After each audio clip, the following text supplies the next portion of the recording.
Gate के सामने से गर्दी कम करो, पीछे जाओ। Once I'm done with that shot, I'm done with it. Action! अरे यार आप साइड पे। And cut! दशकों में कोई एक ऐसी फिल्म आती है जो हमारे दिल और दिमाग को एक साथ छू जाती है। 2009 में आई थी आमिर खान की फिल्म 3 इडियट्स और अब 2023 में विक्रांत मसे की 12th फेल। इन दोनों फिल्मों में एक चीज कॉमन है और वो है brilliant man Vidhu Vinod Chopra. 12th fail movie को उन्होंने इतनी ऑथेंटिसिटी के साथ बनाया है कि इसे देखने के बाद हर कोई अपने आप से रिलेट कर पा रहा है। तो चलिए देखते हैं इस must watch movie 12th fail के कुछ। 12th फेल एक रियल लाइफ स्टोरी है जो कि बेस्ड है मनोज कुमार शर्मा पर, जिन्होंने अत्यधिक गरीब परिस्थितियों के बावजूद one of the most difficult exam crack किया और IPS ऑफिसर बने। इस मूवी की स्टोरी राइटर्स ने अनुराग पाठक जी की लिखी हुई बुक 12th फेल से ली है। Transformation of Vikrant into Manoj. Vikrant मसे ने जिस परफेक्शन के साथ मनोज कुमार शर्मा के इस कैरेक्टर को प्ले किया है वो शायद ही कोई और कर पाता। उस रोल के लिए उन्हें काफी मेहनत करनी पड़ी। एक्चुअल शूट शुरू होने से पहले ही डायरेक्टर विधु चोपड़ा विक्रांत मसे और मूवी के कुछ क्रू मेंबर्स के साथ इस गांव में आए थे। ये मध्य प्रदेश का रेहा विलेज है जो कि चंबल एरिया के पास है और यहीं पर इस मूवी के सारे गांव वाले सीन्स शूट हुए थे। मनोज का ये गांव वाला लुक जो हमें इतना परफेक्ट दिखता है, आपको ये जानकर हैरानी होगी कि इसके लिए विक्रांत ने किसी भी तरह का मेकअप नहीं किया था। वो हर रोज घंटों सिर्फ बनियान पहनकर धूप में बैठा करते थे और इसी तरीके से उन्होंने नेचुरली खुद को टैन कर लिया था just to achieve that perfect look. अरे क्या बात है? Morning sir.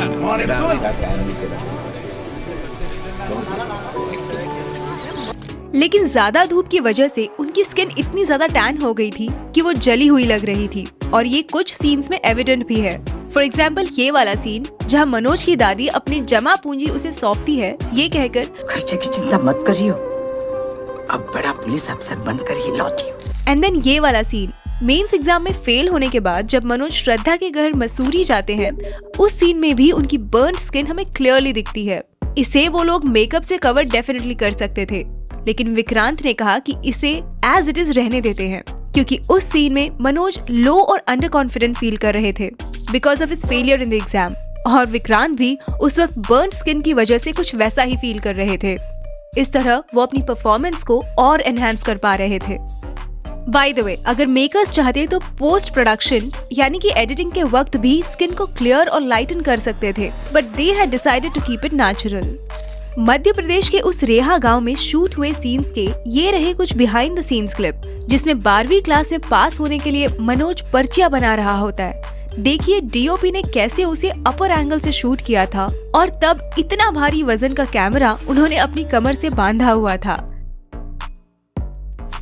Making of cheating scene. ये जो चीटिंग वाला सीन है इसे शूट करते वक्त डायरेक्टर विधु विनोद चोपड़ा जी को काफी तकलीफ हुई थी क्योंकि इस लोकेशन के साथ साथ हमें इसमें दिख रहे सभी स्टूडेंट्स रियल हैं। जूनियर आर्टिस्ट को पता होता है कि शूटिंग के टाइम कैसे बिहेव करना है और भीड़ वाले सीन्स में उनकी नजर कैमरे की तरफ होनी चाहिए कि नहीं, लेकिन इन स्टूडेंट्स को बार बार बताने के बावजूद भी वो वही गलती दोहरा रहे थे और फाइनली जैसे तैसे उन्हें कसम देकर डायरेक्टर साहब ने उनसे ये एग्जाम वाला सीन शूट करवाया था। कैमरे में नहीं देखो। And cut, one more. कलाकारी दिखा रहा है लेकिन कैमरे में मत देखो। कैमरे में कट। सारे लोग बोलो कसम खाओ पहले सब लोग। ऐसा हाथ रख के कैसे कसम खाते हो तुम? इधर रख के बोलो मैं कसम खाता हूँ कि मैं कैमरे में नहीं देखूंगा। बिल्कुल बिल्कुल। चलो action and cut. I think we got it. Playback. सब लोग बहुत अच्छा कर रहे हैं, बहुत अच्छा हंसे तुम लोग। Excellent, thank you, very good.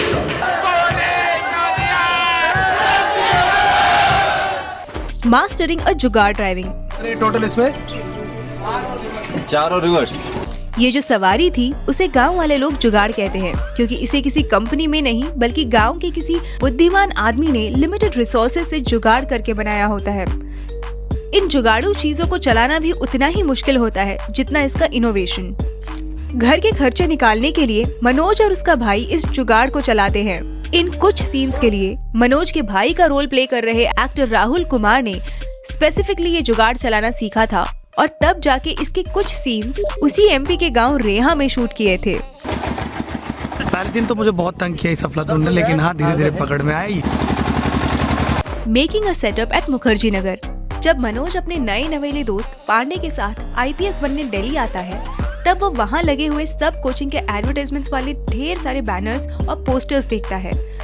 उसी के साथ वो मुखर्जी नगर की भीड़ भी देखता है और अपने दोस्त से कहता है, इतने सारे स्टूडेंट है भैया, कैसे हो पाएगा? वेल, ये सब जो बैनर्स वहाँ लगे हुए हैं वो मूवी के प्रोडक्शन डिजाइनर टीम की ही बनाई हुई है।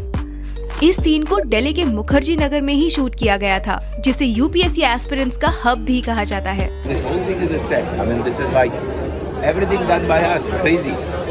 Number 5, making it rain on a sunny day.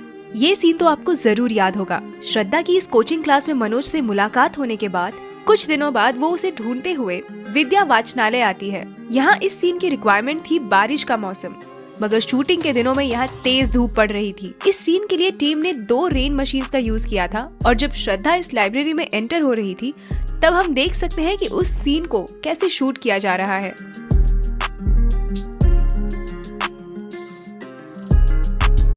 क्या लगता है आपको माइक्रोसॉफ्ट एक्सेल में खुद को मास्टर करने के लिए कितने पैसे लगते होंगे? Number 6, Medha sang a song in reality। इस ट्रूथ एंड डेयर सीन में जब श्रद्धा पर गाना गाने का डेयर आता है, आपको ये जानकर हैरानी होगी कि ये आवाज न श्रेया घोषाल की है न किसी और प्लेबैक सिंगर की, बल्कि इसे खुद मल्टी टैलेंटेड एक्ट्रेस मेधा शंकर ने ही गाया है, और वो भी ऑन लाइव लोकेशन। इससे हम समझ सकते हैं कि ये मूवी कितनी ऑथेंटिसिटी के साथ बनाई गई है। जब कास्ट एंड क्रू में से कोई भी कोई अच्छा काम करता था तो डायरेक्टर विधु उसे 20 रुपए एज अ रिवॉर्ड देते थे, as a mark of good job that somebody had done. जब इस पर्टिकुलर सीन का शूट खत्म हुआ तो विधु जी ने मेधा को 100 रुपए दिए थे, which was 5 times of his regular reward. Indeed, it was worth it. क्योंकि सच में यहाँ पे मेधा जी की परफॉर्मेंस हार्ट स्टीलिंग थी। 100 rupees. When I give 100 rupees, you know how nice it is. ये सीन दिल्ली के दिल्ली हाट इस रियल लोकेशन पर शूट हुआ था। इस सीन को अगर आपने गौर से देखा हो तो आपको रियल कपल मनोज कुमार शर्मा और श्रद्धा जोशी भी यहाँ पीछे बैठे हुए दिखाई देंगे। इन दोनों को बैकग्राउंड में आउट ऑफ फोकस ही क्यों ना हो, लेकिन इस मूवी का हिस्सा बनाना था और ये आइडिया डायरेक्टर विधु जी का ही था। इस सॉन्ग को फिर बाद में मेधा जी की आवाज में एज अ फिल्म वर्जन भी रिकॉर्ड किया गया था। Number 7, रजनी's transformation. फिल्म के सभी कैरेक्टर्स की स्क्रिप्ट के अकॉर्डिंग एजिंग की जा रही थी और उनके लुक चेंज किए जा रहे थे, लेकिन जब मनोज की छोटी बहन रजनी की बात आई तो उसे छोटा बड़ा कैसे दिखाया जाए, ये चैलेंज मेकर्स के सामने था। इसकी तो कोई छोटी बहन भी नहीं थी जिसे वो छोटी रजनी दिखाते, लेकिन हाँ इसका एक छोटा भाई जरूर था, तो उन्होंने उस पर ये एक्सपेरिमेंट किया और उस लड़के को ही छोटी रजनी बनाकर शूट किया। और क्योंकि वो दोनों भाई बहन थे, उनके फेस कट्स अच्छे से मैच हो रहे थे और कुछ इस तरह उन्होंने रजनी के कैरेक्टर में ऑथेंटिसिटी मेंटेन की थी। Number 8, special appearance of doctor Vikas Divyakirti. हम सब इससे वाकिफ हैं कि 12th फेल में दृष्टि IAS के founder and coach Vikas sir का स्पेशल अपीयरेंस है। डायरेक्टर ने एक्शन बोलते ही विकास सर की क्लासरूम में एंट्री हो जाती है। सर आगे जाकर स्टूडेंट्स को सिविल सर्वेंट का महत्व समझाते हैं। आइए Vikas sir, very good, walk fast.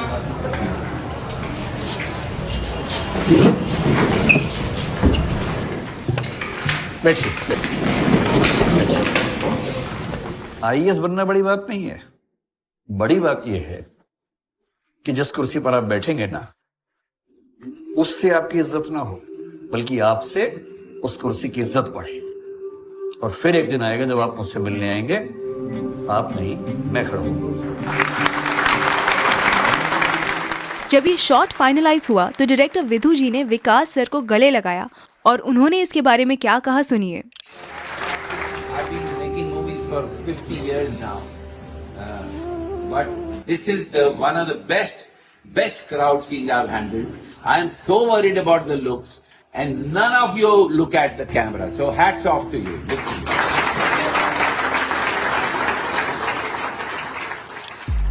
आपकी जानकारी के लिए बता दें कि इस मूवी के कुछ सीन्स और डायलॉग्स विकास सर ने खुद ही लिखे हैं खास करके ये लास्ट वाला इंटरव्यू वाला सीन।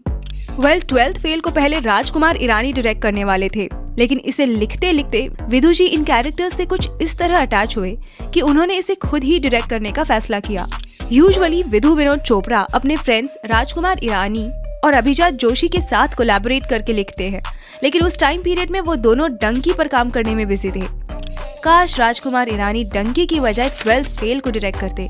उनकी डंकी ने तोड़ी हुई ब्लॉकबस्टर की स्ट्रीक टूटने से तो बच जाती। Shooting at UPSC headquarter. Climax में जब यूपीएससी के प्रीलिम्स और मेंस को क्वालिफाई करने के बाद मनोज को जो इंटरव्यू कॉल आता है, तब मनोज के साथ श्रद्धा उसे यूपीएससी हाउस तक छोड़ने आती है। यहाँ गेट के बाहर जितने भी सीन्स हैं, इन्हें रियल लोकेशन दिल्ली के धौलपुर हाउस पर ही शूट किया गया है।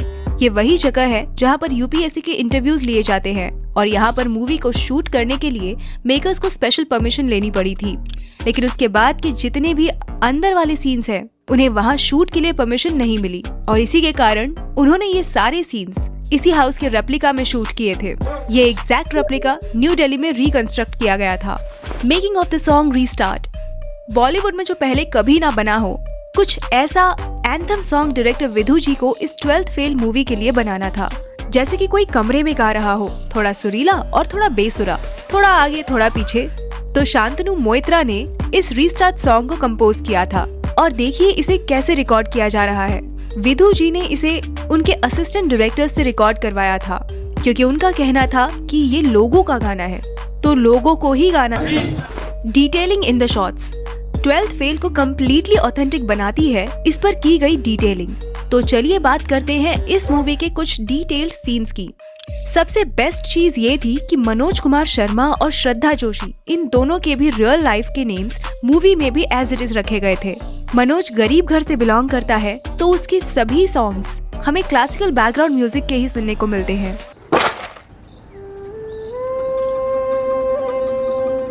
तो पैसा और श्रद्धा के सोलो सॉन्ग्स पर मॉडर्न म्यूजिक का लहजा है। तुम नजर से बोलो ना। लेकिन जब वो दोनों साथ में आ जाते हैं, तब इन दोनों क्लासिकल और मॉडर्न म्यूजिक को ब्यूटीफुली कंबाइन करके प्रेजेंट किया गया है। अब जाओ, पलट दो दुनिया। Will you marry me, Manoj?